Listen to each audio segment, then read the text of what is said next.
Techno mobile কোম্পানির spark সিরিজের one of the most premium smartphone Tecno Spark 20 Pro+ বাংলাদেশে release হয়ে গেল এবং এর প্রাইস ধরা হয়েছে 8 GB 256 GB 26,999 এবং বন্ধুরা এখন এই স্মার্টফোনটি আমার দেখা one of the best premium smartphone.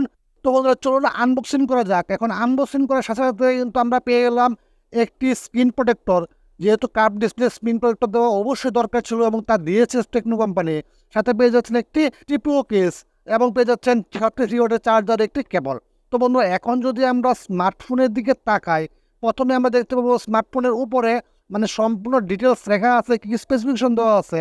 র্যাপিংটা খোলার পরে আমরা এখানে দেখতে পাচ্ছি অসাধারণ একটি স্মার্টফোন। তার ডিজাইন বলেন, লুকিং বলেন, সব কিছু, ক্যামেরা কাটআউট বলেন, সব কিছু আমার কাছে অসাধারণ লেগেছে। পিছনে ক্যামেরা কাটআউটের পাশে কিন্তু একটা নতুন ধরনের ডিজাইন দেওয়া আছে, দেখলে মনে হয় যেন কাগজ মুড়িয়ে দেওয়া হয়েছে। আপনি প্রথম দেখাতে কিন্তু সেটা তোলার চেষ্টা করবেন, কিন্তু আসলে ভাই কিন্তু একটা ডিজাইন। এবং সামনে দেওয়া হয়েছে কার্ভ ডিসপ্লে, বিশ্বাস করেন ভাই অসাধারণ ডিসপ্লে। ডিসপ্লে কথা বললে 6.78 ইঞ্চির একটি full HD plus AMOLED display ব্যবহার করা হয়েছে 120 রিফ্রেশের সাথে পেয়ে যাবেন 1000 নিটস পর্যন্ত পিক ব্রাইটনেস। ডাইরেক্ট সানলাইটেও কিন্তু কোনো সমস্যা হওয়ার কথা না। এখানে আপনি পেয়ে যাচ্ছেন ইন ডিসপ্লে ফিঙ্গারপ্রিন্ট। এখন বন্ধুরা এই ডিসপ্লেটি 89.00 স্ক্রিন টু বডি রেশিও, সুতরাং একদম ভেজাল এবং চিনির পরিমাণ দেখতে পাবেন না এখানে। সুতরাং মিডিয়া কনজাকশন, গেমিং খুব অনায়াসে সুন্দরভাবে খেলতে পারবেন আপনি এখানে।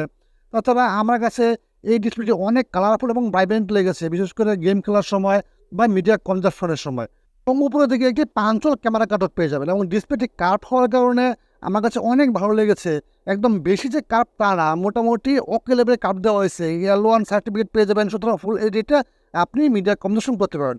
প্রসেসর নিয়ে কথা বললে আপনি এখানে পেয়ে যাবেন মিডিয়াটেক হেলিও G99 আলটিমেট ভার্সনটি, যেটা মিডিয়াটেক হেলিও G99 একটু আপডেট ভার্সন। এবং আনটোটোস করে কিন্তু আরেকটা পার্থক্য দেখতে পারবেন। অ্যান্ড্রয়েড 14 পেয়ে যাবেন এবং iOS 13.6 ভার্সনটি পেয়ে যাবেন। 8 GB র্যামের পাশাপাশি আরও 8 GB ভার্চুয়াল র্যাম এখানে অ্যাটাচ করতে পারবেন। তাছাড়া বন্ধুরা এই ফোনটির যে লুক বলেন, ডিজাইন বলেন, কার্ভ ডিসপ্লে বলেন, সব কিছু মিলিয়ে আমার কাছে একদম অসাধারণ লেগেছে। ক্যামেরা সেকশনে এখানে পেয়ে যাবেন 108 মেগাপিক্সেলের মেইন ক্যামেরা এবং এখানে আপনি 2 মেগাপিক্সেলের মিক্রো ক্যামেরা পেয়ে যাবেন এবং সামনের দিকে 32 মেগাপিক্সেলের সেলফি ক্যামেরা পেয়ে যাবেন। ক্যামেরা টেস্ট আমি ততটুকু করতে পারি নাই, তবে আশা করছি খুব ভালো একটি ক্যামেরা হবে।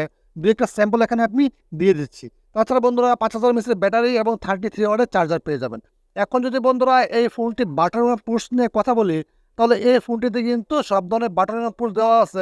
পেয়ে যাবেন speaker grill, type C charger port এবং এখানে সিম ইজেক্টর। উপরের দিকে পেয়ে যাবেন আপনি একটা স্পিকার গিল এবং নয়েজ ক্যান্সেলেশন মাইক।